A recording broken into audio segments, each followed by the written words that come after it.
மாசில் வீணையும் மாலை மதியமும் மாவீரருடைய பேரை அச்சு போல செதுக்குவார். தமிழ் மொழிதான் என்பதை அறிய தரும் விதத்திலே திருக்குறள் யாவற்றையும் கருங்கல்லில் பதிப்பித்து நமக்கு உதவி செய்த முப்பநாதன் குடும்பத்தை சேர்ந்தவர்களை நாளாவற்றி இந்த மக்களுக்கு இதனை அறிமுகம் செய்து வைக்குமாறு அன்போடு வேண்டுகின்றோம். 1330 குறள்களையும் உளிகொண்டு கருங்கல்லிலே செதுக்கி மக்கள் பார்வைக்கு சூரிய சந்திரர் உள்ளவரை காட்சிப்படுத்துகின்ற இந்த அரும் பெரும் பணியினை சிவபூமி அறக்கட்டளை தனது வெள்ளி விழா பரிசாக உலகத் தமிழ் மக்களுக்கு வழங்கி இருக்கின்றது. அடுத்த நிகழ்வாக இந்த வளாகத்திற்கான சுற்றுப்புற வேலைகளை செய்த வைத்திய நிபுணர் சன்சுந்தர் தம்பதிகளை கௌரவிக்கும் முகமாக அவர்களுக்கான நினைவுகள் திருநீக்கம் செய்து வைக்கப்பட்டது.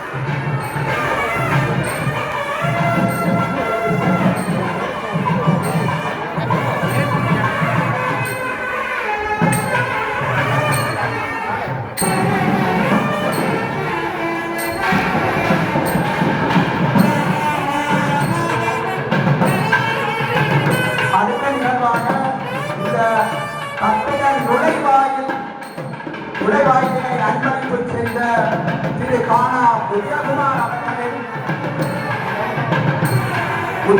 அவர்களின் நினைவாக அந்த திணைநீக்கம் செய்கின்ற வைபவம் இடம்பெறும். ஆங்கிலம் மற்றும் சீரகம் இலங்கையிலே ஏனைய மொழிகளாக சொல்லப்படுகின்ற இந்த 2 மொழிகளிலும் திருக்குறள் உண்மையாக காட்சிப்படுத்தப்பட்டிருக்கின்றது.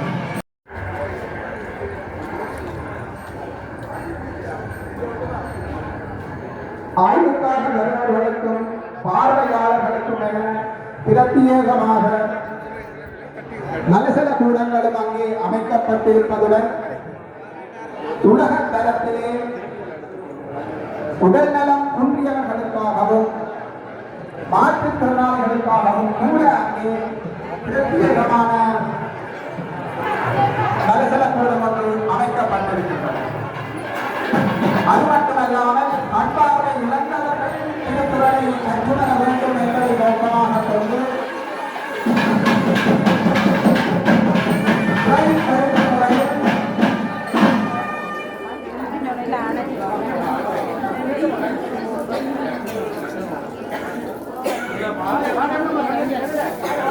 அடுத்ததாக திருக்குறள் வளாக மேல்மாடி கட்டடம் மற்றும் தியான மண்டபம் என்பன திறந்து வைக்கின்ற நிகழ்வு இடம்பெறும். இந்த மேம்பாட்டு தளத்திற்கான நிதியினை சேர்ந்த திருவி கம்பெனிகள் அபயம் அறக்கட்டளை ஊடாக சிவபூமி அறக்கட்டளை அன்பளித்துள்ளார்.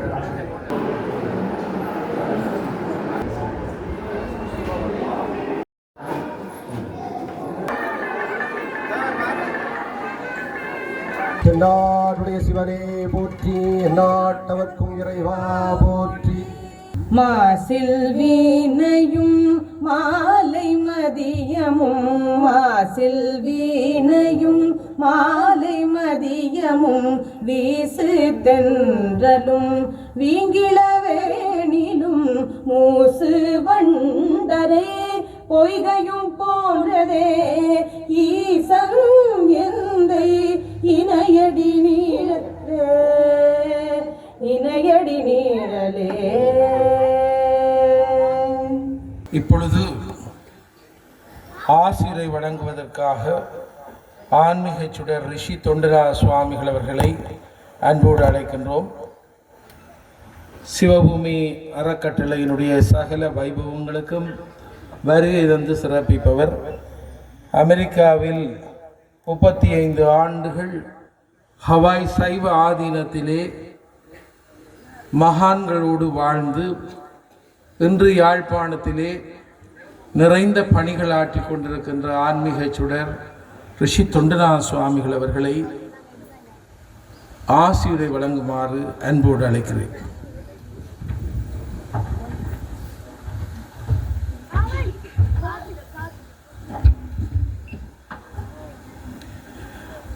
மாவை கந்தப்பெருமானுடைய பொற்பாதங்களை வணங்கி மாவட்டபுரத்திலே தோன்றி உலகெங்கும் சைவநெறி தழைக்க வழி செய்த எனது பரமகுரு சிவயோக சுவாமிகளின் பொற்பாதம் பணிந்து இந்த விழாவிற்கு வந்திருக்கின்ற அனைத்து தெய்வீக ஆன்மாக்களுக்கும் எனது முதற்கண் வணக்கங்கள்.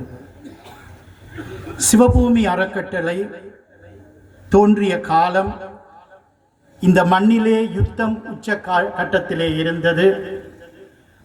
மக்கள் இன்னல் பட்டு கொண்டிருக்கின்ற அந்த நேரத்திலே ஒரு விடிவெள்ளியாக திருமூலர் இலங்கைக்கு வழங்கிய அந்த திருநாமத்தை தாங்கி எங்களுடைய அன்புக்குரிய கலாநிதி ஆறு திருமுருகன் அவர்களால் இந்த அறக்கட்டளை ஆரம்பிக்கப்பட்டு ஆரம்ப காலத்திலே எவ்வளவோ சவால்களுக்கு மத்தியிலே இந்த அறக்கட்டளை சிறிது சிறிதாக வளர்ந்து இன்று 25 வருடங்களை நிறைவு செய்து இலங்கையிலே எல்லா பாகங்களிலும் விருட்சமாக தனது கிளைகளை நிறுவி 2 முதியோர் இல்லங்கள், 3 மனவளர்ச்சி குன்றிய மாணவர்களுக்கான பாடசாலை, எத்தனையோ ஆச்சிரமங்கள், இலவச வைத்தியசாலைகள், கல்லூரிகள் என்று சொல்லி இந்த சிவபூமியினுடைய சேவைகளை பட்டியலிட்டுக் கொண்டே போகலாம். அன்பான அடியவர்களே, இன்று நாங்கள் இந்த இடத்திலே கூடி திருக்குறள், சிவபூமி, எங்கள் எல்லோருடைய பாரம்பரியத்தை கொண்டாடும் இந்நாளிலே கலந்து கொண்ட எங்கள் எல்லோருக்கும் இறை அருள் கிடைக்க வேண்டும் என்று வேண்டி எனது உரையை நிறைவு செய்கின்றேன். வணக்கம். ரிஷி தொண்டநாத சுவாமிகள் சிறப்பாக தன்னுடைய ஆசிரியை வழங்கினார்கள். உங்கள் அனைவருக்கும் எனது இதயபூர்வமான காலை வணக்கம்.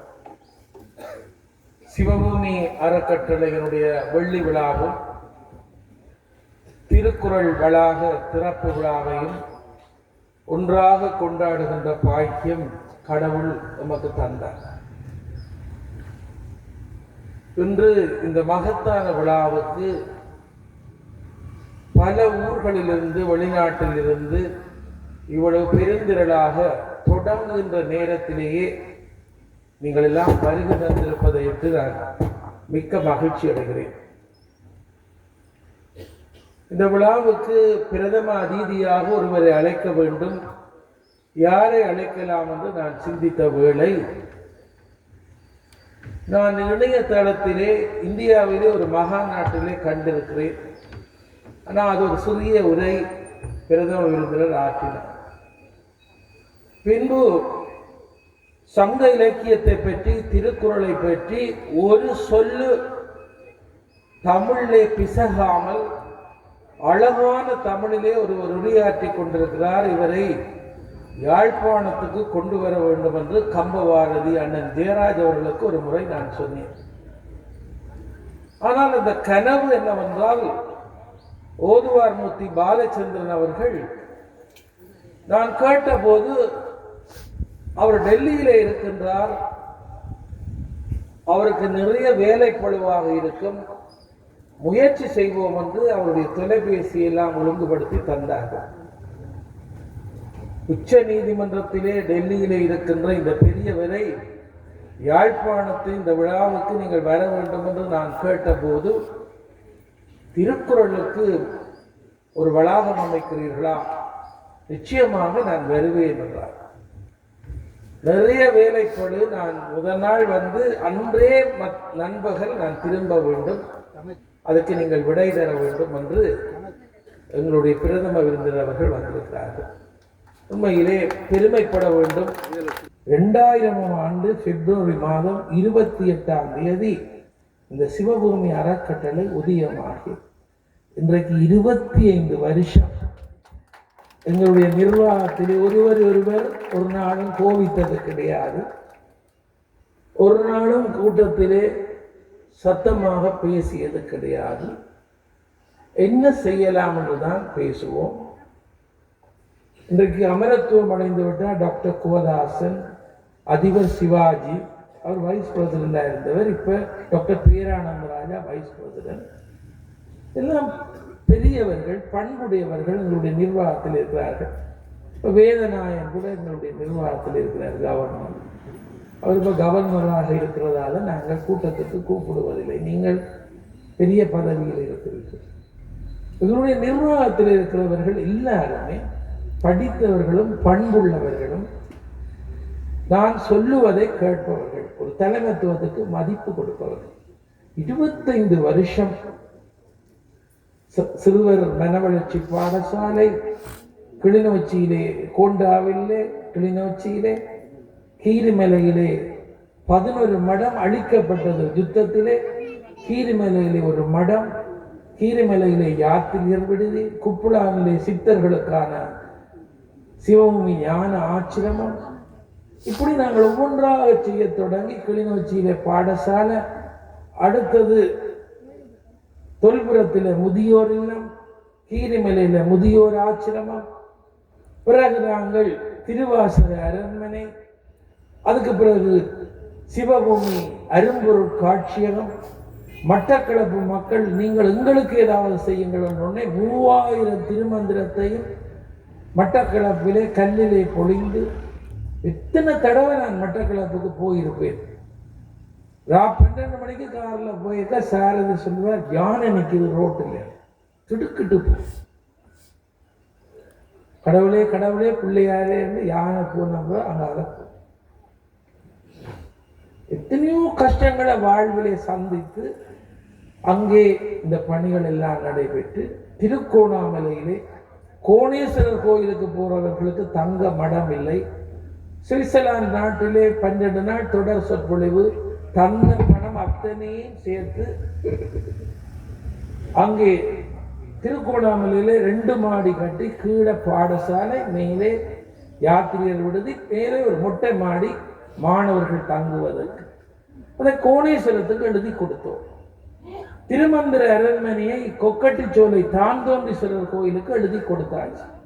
எல்லாத்தையும் நாங்கள் வச்சிருக்க வேண்டும் இல்லை. பல பேர் இதெல்லாம் விளங்கி கொள்ளுகிறார்கள் இல்லை. சில பேர் நினைப்பார்கள் திருமுருகன் சொத்து சேர்க்கிறார்கள். இன்றைக்கு யாழ்ப்பாணத்து பத்திரிகையிலே சிவபூமிக்குரிய அத்தனை சொத்துக்களும் வெளிப்படுத்தப்பட்டது. திருவண்ணாமலையில சொற்பொழிவுக்கு போன போது அங்கு இருக்கின்ற ஓதுவார் சங்கம் தான் என்னை பேச்சுக்கு கூப்பிட்டார்கள். திருவாசகத்தை பற்றி பேசிவிட்டு மேடையில இருக்கிறேன். பெருங்கூட்டம் வடக்கு வீதியிலே. ஒரு கந்தை ஆடியோடு ஒருவர் படியிலே வந்திருந்து வா வான்னு கூப்பிடுறார்.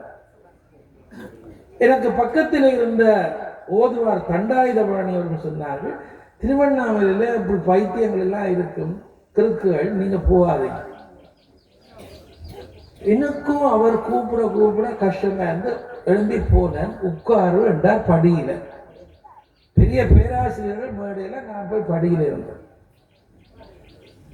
அவர் அந்த திருவாசகத்துல நான் சொன்ன அடிகளை மிச்சம் சொல்ல தொடங்கினார். கல்வி என்னும் பல்கடல் புழைத்தும், செல்வம் என்னும் அல்லலில் புழைத்தும், நல்குறவென்னும் தொல்விடம் புழைத்தும், புல்வரம்பாய பலதுறை புழைத்தும், தெய்வம் என்பதோர் சித்தம் உண்டாகும். படபடன்னு அவர் சொன்னார். ஆங்கிலத்தில் சொல்ல தொடங்கினார். பிறகு அதை வேறு மொழிகள்லையும் சிலது இப்படி சொல்லுவார்கள். நான் நீங்கள் யார், உனக்கே அந்த கதை. திருவண்ணாமலை என்பது ஒரு பெரிய சேத்திரம். யார் இவர் காவி கட்டவும் இல்லை. கந்தல் ஆடை, கண்ணெல்லாம் பூளை பிடித்து போயிருக்கு. ஆச்சரியப்பட்டு போனேன். மேடையில் எங்களுக்கெல்லாம் பொன்னாட போக்குறார்கள்.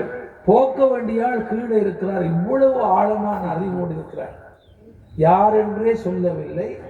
முதுகிலை அடிக்கடி தட்டி, இந்த பேச்சு எனக்கு நல்லா பிடிச்சது, இன்னும் படிச்சு பேசு. யாழ்ப்பாணம் தான் திருவாசகத்தை சுவாசிப்பவர்கள் இருக்கிறார்கள். இறுதி கிரியையின் போதும் பொற்றிண்ணம் முடிக்கிற நாடு யாழ்ப்பாணம். ஆனபடியால் திருவாசகம் போர்ல, நெருப்பில, காற்றில அழியாமல் இருப்பதற்கு நீ கடமை செய்ய வேண்டும். நான் உடனே சொன்னேன், அங்கு 2 புத்தகம் பெரியவர்கள் உரி எழுதியிருக்கிறார். இந்த மாவட்டபுரத்திலே நவநீத கிருஷ்ண பாரதியார், காரணிகளிலே அருளம்பலவர் என்ற ஒரு பெரியவர் எழுதியிருக்கிறார் சொன்னார். புத்தக கதை வேண்டாம், திருவாசகத்தை யாரும் புத்தகத்தில் எழுதலாம், பொருள் என்ன என்று கேட்டதற்கு சிவபெருமான காட்டினர் மாணிக்கவாசகர். விரும்பினவன் விரும்பிய பொருள் எழுதலாம் என்று பேசினார்.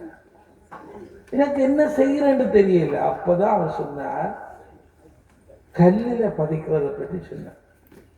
நான் எடுத்த வீச்சுக்கு சொன்னேன், யாழ்ப்பாணத்திலே கருங்கல் இல்லை. அவர் கோபமா சொன்னார், தஞ்சை பெருங்கோயிலை கட்டிய ராஜராஜனுக்கு தஞ்சாவூர்ல கருங்கல் இல்லை, முயற்சி செய்யாமல் பேசாது என்று. அப்பொழுதுதான் எனக்கு ஆச்சரியம் வந்தது. நான் சொன்னேன், சுவாமி நான் முயற்சி செய்கிறேன். யார இப்ப சுவாமி என்று சொன்னார், உங்களை என்று சொன்னேன். அதுக்கு எனக்கு ஏச்சு, சாமி என்று நீ ஒரு தரையும் சொல்லாத, சாமி சிவபெருமான் மட்டும்தான், ஆட்களை சாமி என்று சொல்லாது. எனக்கு அதுவும் பெரிய பேச்சு. தொட்டு கும்பிடவும் விடையில. இப்ப என்னோட வந்தவர் எல்லாரும் விழா முடிஞ்சு சாப்பிட போறார்கள், இவர் சாப்பிடாமல் இருந்தவர் இவரோட பேசுறாரு, சாப்பாட்டுக்கு வாங்க, சாப்பாட்டுக்கு வாங்க, பொறுங்கன்னு நான் கதைச்சு பேசிக்கொண்டோம். எல்லாற்ற கரைச்சலும் தாங்காமல் அவர் சொன்னார், இவ்வளவும் போதும் போன், இனி உங்களை எங்க சந்திக்கிறேன், சந்திச்சா சந்திப்போம். நான் வந்துட்டேன். இரவு முழுவதும் எனக்கு யோசனை. விடிய எழும்பி என்னோட தங்கி இருந்தது சொன்னால் இப்படி கல்லில் பதிக்கிறது நடைமுறைக்கு சாத்தியமாண்டு கேட்டேன். விடிய எழும்பி நான் வந்து திருவண்ணாமலை வீதியெல்லாம் தேடினால் அவரை என்னதான் சந்திக்கல. இப்ப தொண்டுநாத சுவாமியோட போன, இப்ப கிட்டடியில போன 2 மாதத்துக்கு முதலும் போய் தேடுற. அவர் சொன்னபடியே உனக்கு பின்னால பணம் பெறும், மனம் இருந்தால் எல்லாம் பெறும். 656 பாடலை கருங்கல்லிலே பதிக்கிற போது ரிஷி தொண்டுநாத சுவாமிக்கு அமெரிக்காவுக்கு போன் பண்ண, ஐயா இது நடக்கக்கூடிய காரியம் இல்லை, இது நடக்கக்கூடிய காரியம் இல்லை, இதில் என்னென்னு முயற்சி செய்ய போறீர்கள் என்று கேட்டார். அது இந்த சித்தர் சொல்லி போட்டாருன்னு நான் சேர்த்துனேன். அப்பொழுதுதான் ஒரு துணிவு வந்தது. இந்த கல்லில் யார் கொத்துவது, இந்தியாவிலிருந்து கூப்பிடுவதா?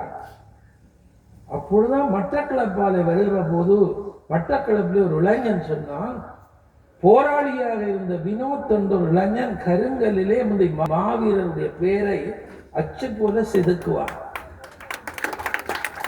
அவன் பாவம் இப்ப மறியல் எல்லாம் இருந்து புருஷன்ல இருந்து இப்ப வந்து ஏதாவது கோயில்ல இப்படி கல்லு கொத்தி கொண்டிருக்கிறான். அவன் பாரதிபுரத்திலே கிளிநொச்சியில இருக்கிறான் என்று முகவரி வந்தார். இந்த இளைஞனை கூப்பிட்டு நான் கேட்டேன், இந்த திருவாசகத்தை கல்லில பொழிவாயா? ஓமட்டார். இந்த அறிவு குறைந்த அறிவு.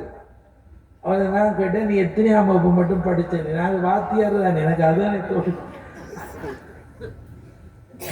அவன் சொன்னான் 8க்கு பிறகு போகல. 8க்கு பிறகு போகாதவனை கொண்டுச்சு இந்த திருவாசகத்தை எழுத்து பிழை இல்லாம அப்படி பதிக்கிறான். அவன் சொன்னான், போர்ல 8க்கு பிறகு நான் போருக்கு போயிட்டேன். இப்ப நீங்க திருவாசகத்தை சரியா எழுதி தந்தா சரியா பதிக்கும். எல்லா எழுத்தும் தெரியும், நீங்க சரியா எழுதி தரணும், நீங்க தான் எழுத்துக்களை பார்க்கணும். யாரும் நம்ப மாட்டீர்கள். இப்படி ஒரு இளைஞன்கிட்ட இந்த திருவாசகத்தை ஒரு கல்லில முதல் செய்யன்னு சொன்ன, ஒரு பிழையும் இல்லாம செய்து கொண்டு வந்து தந்தா தோல்ல தட்டி நீரா கட்டிக்காரு. 21 பேரை கூட்டி கொண்டு வந்தா நாவக்குடியில. அப்படியே 21 இளைஞர்கள் இருந்து பாவம் தைப்பொங்கலுக்கு முதல் நாளும் இருந்து செதுக்கி விட்டு தைப்பொங்கலுக்கு குடும்பத்திட்ட போனார். நான் சூரியர் என்ற ஒரு நண்பரை எழுத்து பிழை பார்க்கறதுக்கு அவையோடையே விட்டேன். ஒரு எழுத்து பிழைத்தா ஒரு கல்ல பிழைக்கும் 20,000 ரூபாய் ஒரு கல். எல்லாம் சிறப்பாக பதித்த பின்பு இன்றைக்கு உலகம் யாழ்ப்பாண திருவாச அரங்கனே கொண்டாடார். அதுக்கு டாக்டர் மனமோகன் பேருதவி செய்தார்கள். இங்க இருக்கிற பாலசிங்கம் பேருதவி செய்தார். கைலாச பிள்ளை அம்மாட்ட கேட்டேன், மாமல்லபுரத்துல கருங்கல்லில ரதம் இருப்பது போல நான் மாணிக்க வாசகரை கருங்கல் ரதத்தில் ஏற்றவிடும். ஒரு நடைமுறைக்கு சரியொன்று கேட்டால் நீங்கள் காசத்தாங்க நான் செய்கிறேன். புருஷோத்தமன் கை கொடுத்தார்.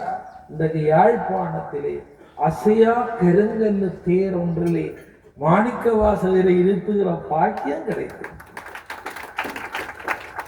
அப்போ அது வெற்றியாக வந்த உடனே வினோத்தை சும்மா விடுவேனா?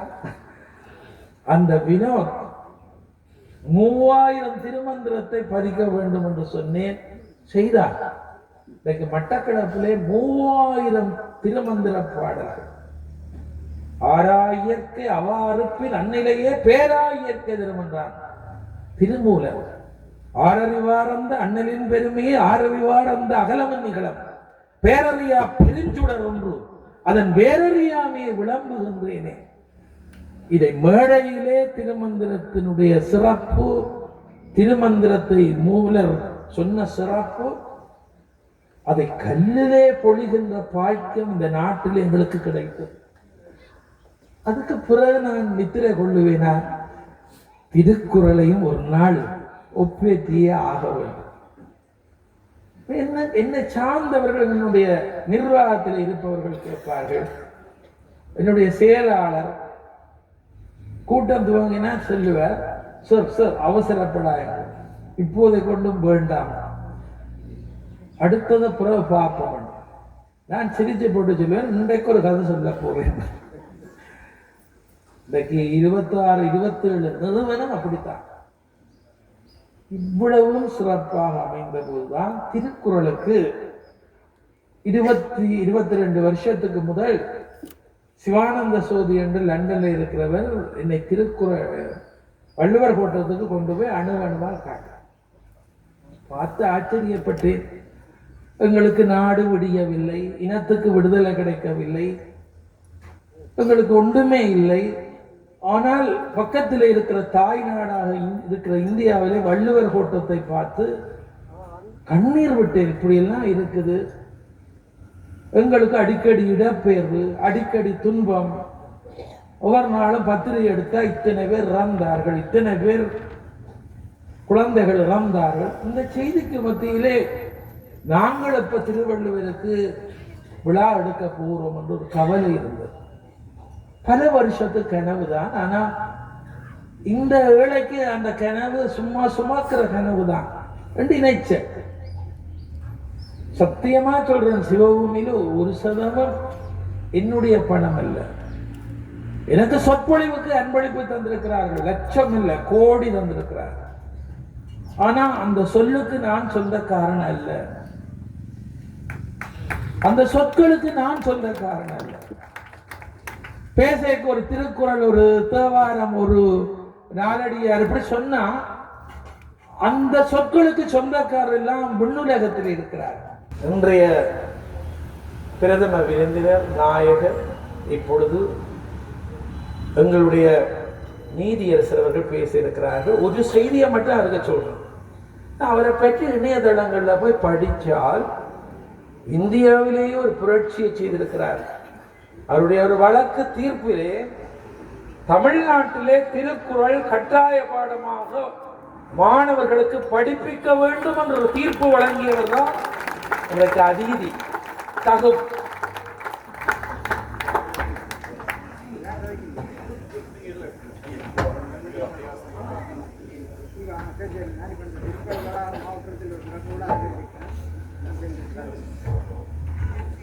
உலகத்திற்கே ஞானத்தை வழங்கிய ஒரு மொழி உண்டு என்றால் அது தமிழ் மொழிதான் என்பதை அறியத்தரும் விளக்கிலே. தமிழ் மொழிதான் என்பதை அறியத்தரும் விளக்கிலே.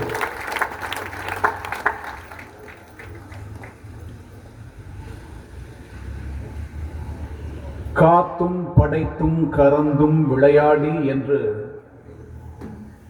மணிவாசக பெருந்தகை எப்படி இறைவனை அடையாளப்படுத்தினாரோ, மொழி என்கிற ஒரு அற்புதத்தின் மூலமும் இறைவனை அடையலாம் என்ற கருத்தை நிலைநிறுத்தும் விதத்திலே